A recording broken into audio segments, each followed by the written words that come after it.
Ik dank u en uw geacht college voor het willen aanhoren van mijn betoog. Dank u wel.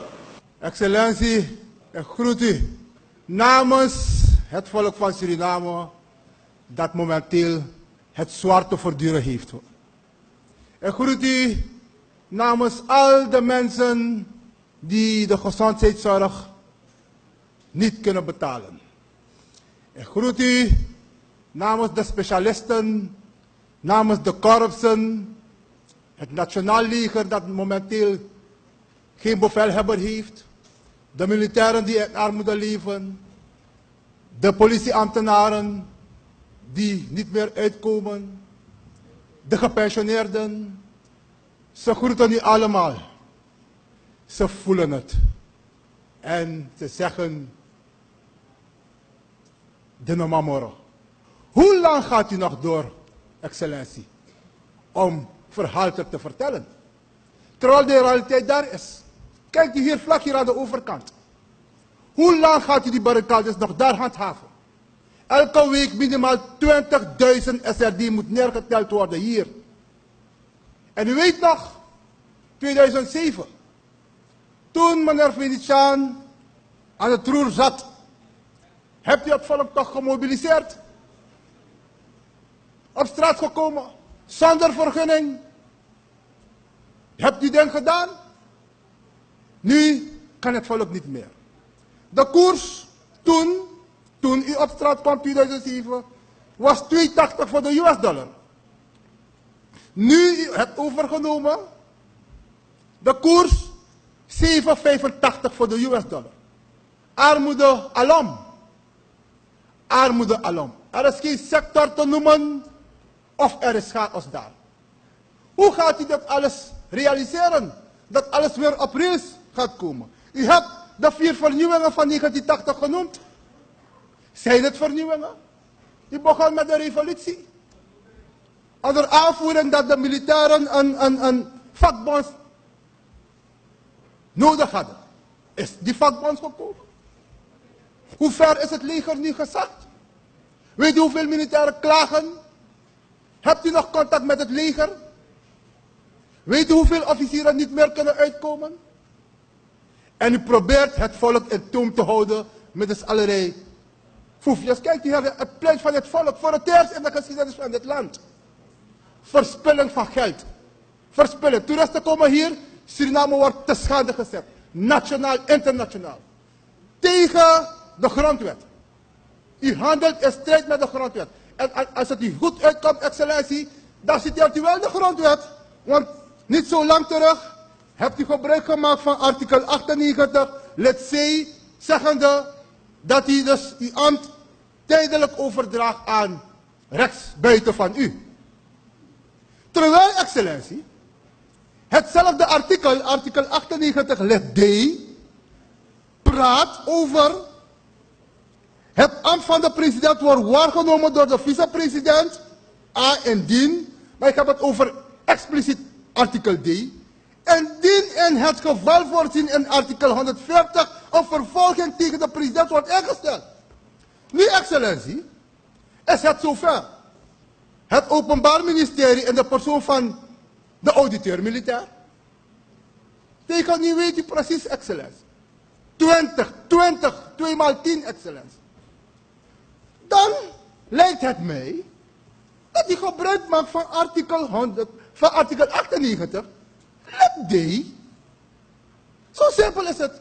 En geen tijdelijke waarneming, uw rechtsbuiten staat te popelen om over te nemen. Zodat u dan het tegendeel kan gaan bewijzen in de rechtszaal.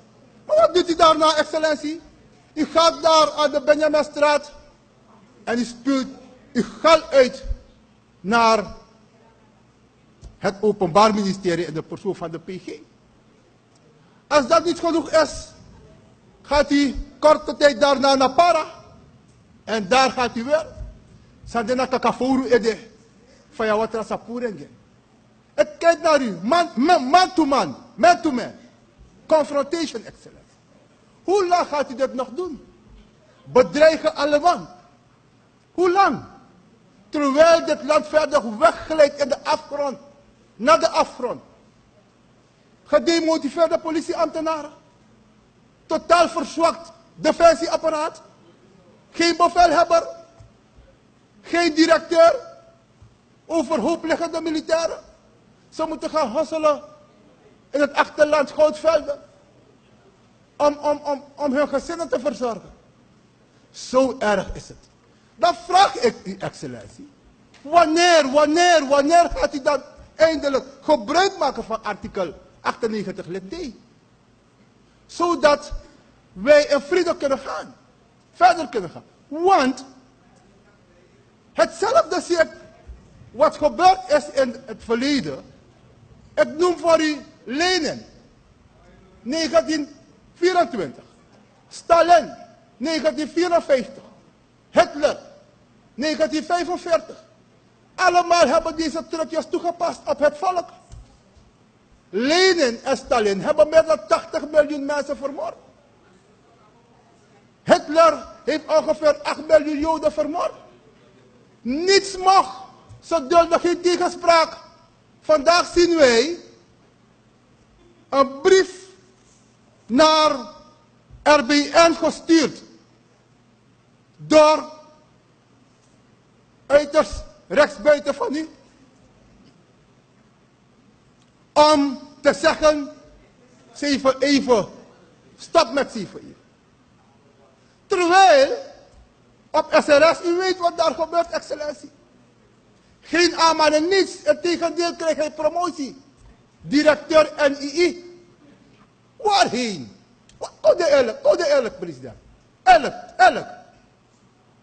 Bent u goed bezig? Voelt u dat u goed bezig bent?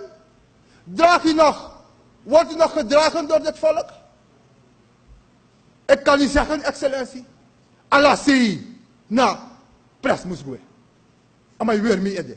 Wanneer gaat u stoppen met de stiefmoederlijke behandeling van het binnenland? Wij zijn goed om u de zetels te geven en daarna moeten ze stikken. U lacht hier niet. Je hebt die zetels, hij heeft hier gezegd, 26 hebt u. Hoe komt u aan die 26 zetels, excellentie? Triest. Alles duidt nu erop. Eén man. Vernietigt dit heel land. Dat heel land is naar de knoppen gegaan. Ik geef u de stand van zaken weer. Natuurlijk is het niet prettig om aan te horen vandaar dat hij weggaat, maar toen hij aan het woord was, excellentie, luister ik wel naar u. Aandachtig luister ik. Ik vind het wel jammer, het volk ziet, u gaat weg. Maar dit is de realiteit, excellentie. Realiteit geef ik u weer. Keiharde feiten. Geef ik. Ik vind het jammer dat u weggaat. Begrijpt u? Je hebt geen tijd voor mij, maar is de realiteit. Is de realiteit, excellentie. U hebt pina afvolk. Afvolk de mamoro. En afvolk weri. Hij is weggegaan. De president, excellentie van dit land, is nu weggegaan. Hij kan de realiteit niet aanschouwen. Dus, rest mij niets anders te zeggen. Dan gaat u heen in vrede, excellentie. Wij zijn met het volk. Het volk ziet, het volk hoort. Het volk is niet meer dom. We zijn niks in Dubai beland. Pinabai udoro. Pinabai.